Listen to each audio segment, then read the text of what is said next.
It is the end of a long, quiet day.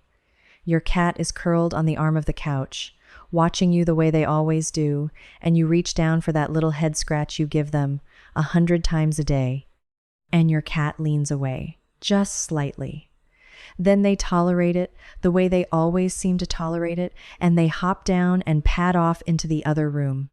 And if you have ever stood there in that quiet house and felt a small ache in your chest and wondered the thing almost nobody says out loud, does my cat actually love me? Then I need you to hear me.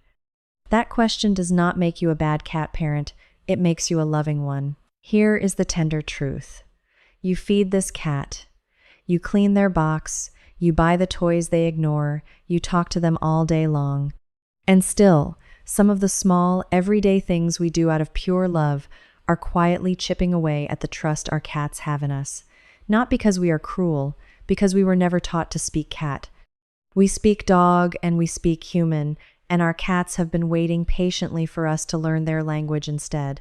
Hi everyone, I'm Dr. Grace Lee, your neighborhood veterinarian, and welcome back to the channel. The number one question I get in my clinic is not about fleas or hairballs. It is a pet parent looking at me with worried eyes, asking if their cat even likes them.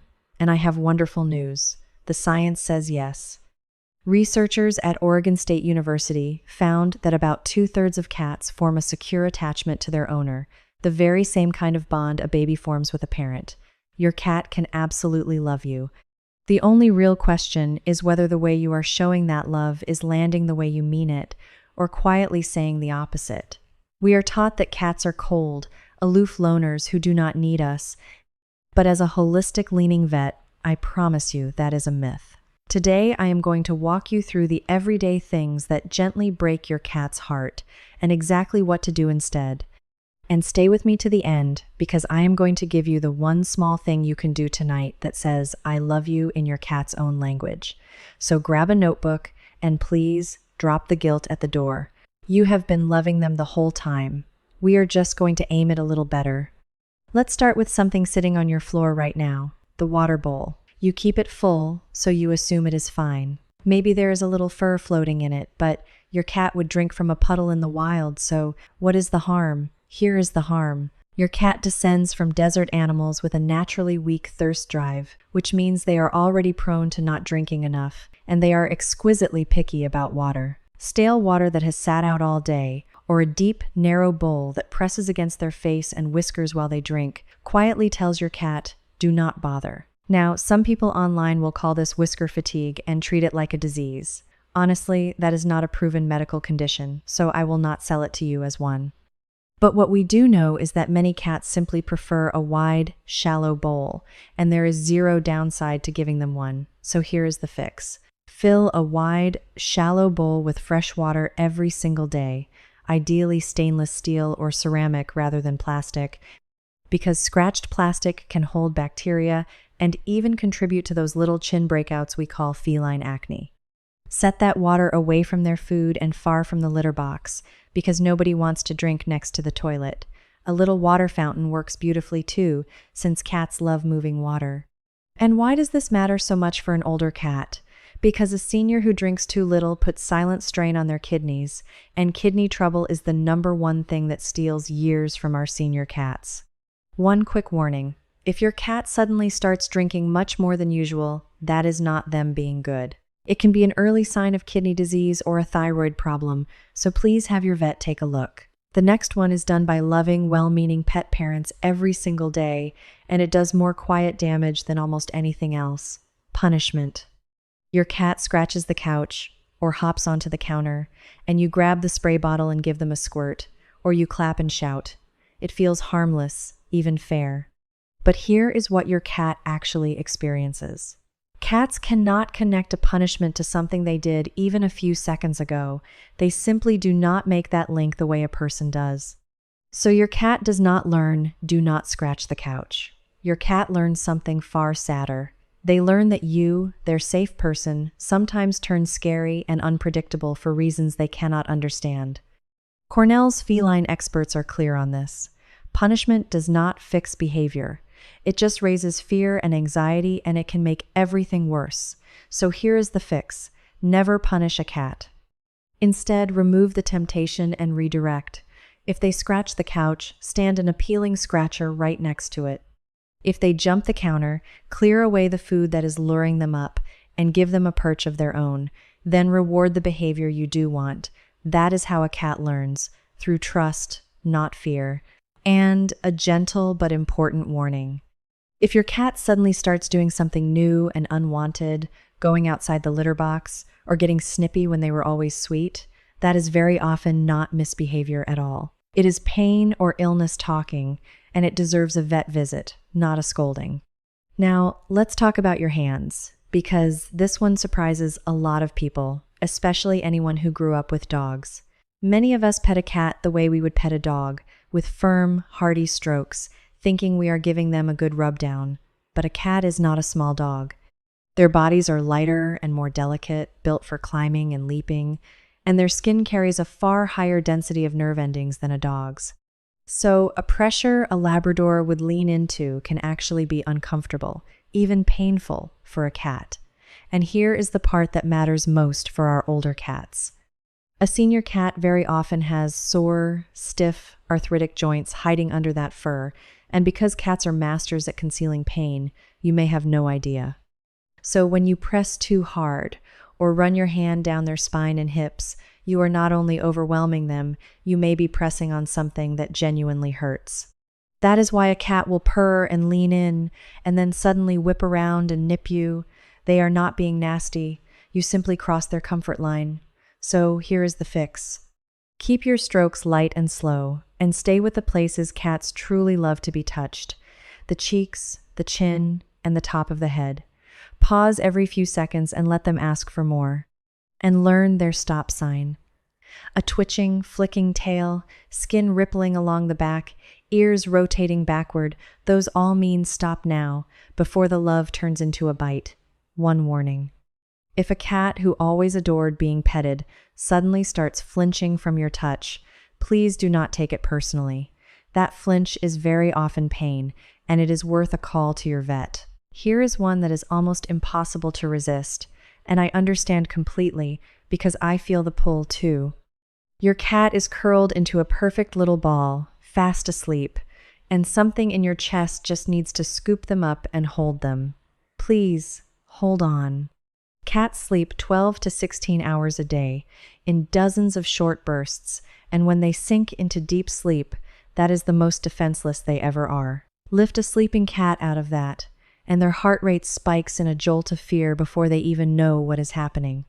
And even if they settle into your arms a moment later, some small part of them just quietly filed that cozy spot away as not actually safe.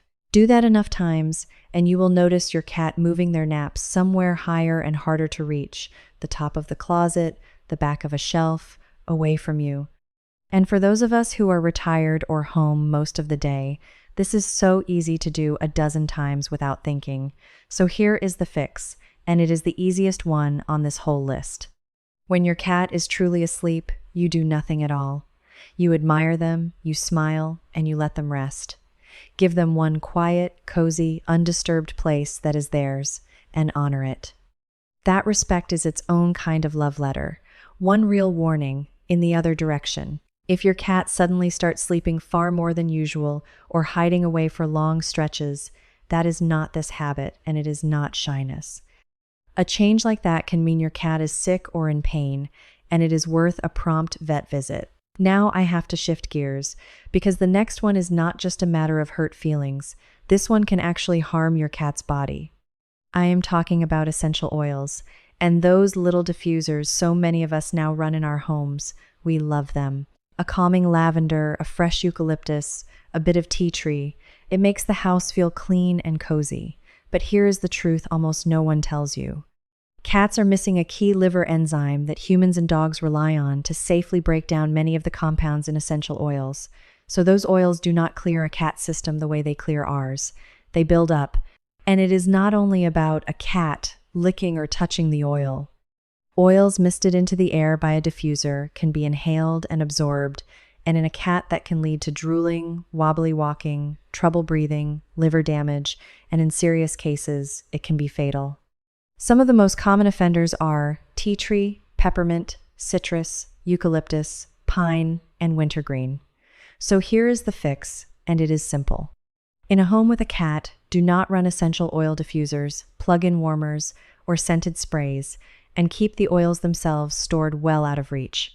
Your cat cannot tell you that the lovely smell you added is quietly making them sick, so this is one where we have to protect them from a danger they cannot see.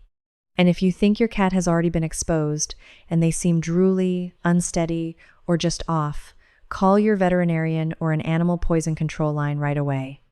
And that brings us to the big one, the heartbreak. I see damage the cat and human bond more than any other, forcing affection.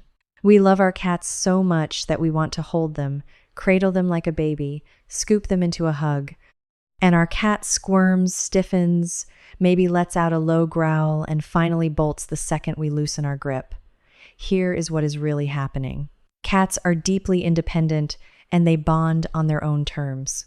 When you pick a cat up and hold them somewhere they did not choose to be, you take away their control, and that feels frightening to them, like being trapped. And slowly, without ever meaning to, you teach your cat the saddest lesson of all, that being near you might mean being grabbed. So the very gesture you meant as pure love becomes the reason they start keeping their distance. And once again, for a senior cat with achy joints, a tight squeeze is not just scary, it can physically hurt. So here is the fix, and it takes real restraint. Stop chasing the cuddle. Sit down, do your own thing, and let your cat come to you and set the terms. Let them decide when to climb into your lap and when to leave, and always let them leave. When you truly must lift them, support their whole body, one hand under the chest and one under the back end, and never by the scruff of the neck, which cannot safely carry an adult cat's weight. I promise you, the less you grab, the more they come. The bond rebuilds the moment your cat learns that being near you is always their choice. So we have talked about a lot of things to stop. Let me leave you with the one beautiful thing you can start tonight. Your cat is watching you from across the room. Now, in cat language, a hard, wide-eyed stare is actually a threat. So all those times we lock eyes and gaze at them because they are just so cute, we may be sending the wrong message. But there is a gesture that says the opposite, the slow blink.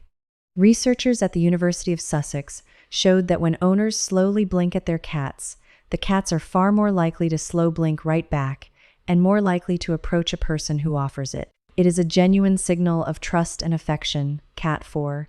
I feel safe with you. So tonight, catch your cat's eye, soften your whole face, and let your eyelids drift slowly closed, hold for just a moment, then open them again. Do it gently, and pair it with that soft, higher, sing-song voice cats recognize as coming from their own person. Very often, you will watch your cat blink slowly right back at you. And when they do, you should know exactly what just happened. Your cat just told you they love you too. So let's gather it all up. The stale water and the wrong bowl. The spray bottle and the scolding. The heavy-handed petting, waking them from a deep sleep. The diffuser filling the air. And the forced cuddle they never asked for. Every single one traces back to one thing, loving a cat as if they were a dog or a little person, instead of the beautiful, sensitive cat they actually are. And here is my honest advice, the same thing I tell every pet parent in my clinic. Do not try to fix all 6 of these tonight. If you change everything at once, you will overwhelm the very cat you are trying to reach.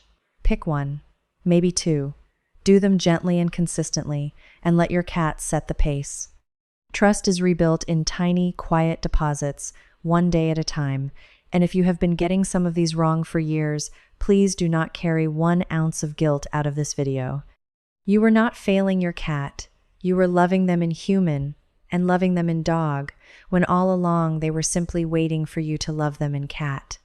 Now, before I let you go, so many pet parents have asked me to gather everything I know into one place, so I wrote a book called The Right Companion. It is my complete, gentle, root cause guide to understanding your cat and every pet lucky enough to share your home and helping them live a longer, happier, more trusting life. If you would like to go deeper, there is a link in the description. I am not going to hard sell you. It is simply there if you want it. Now, do me one small favor and leave a comment. Tell me, which of these are you going to stop doing first? And has your cat ever given you that slow blink? What is their name? I read every single comment, and I truly love hearing your stories.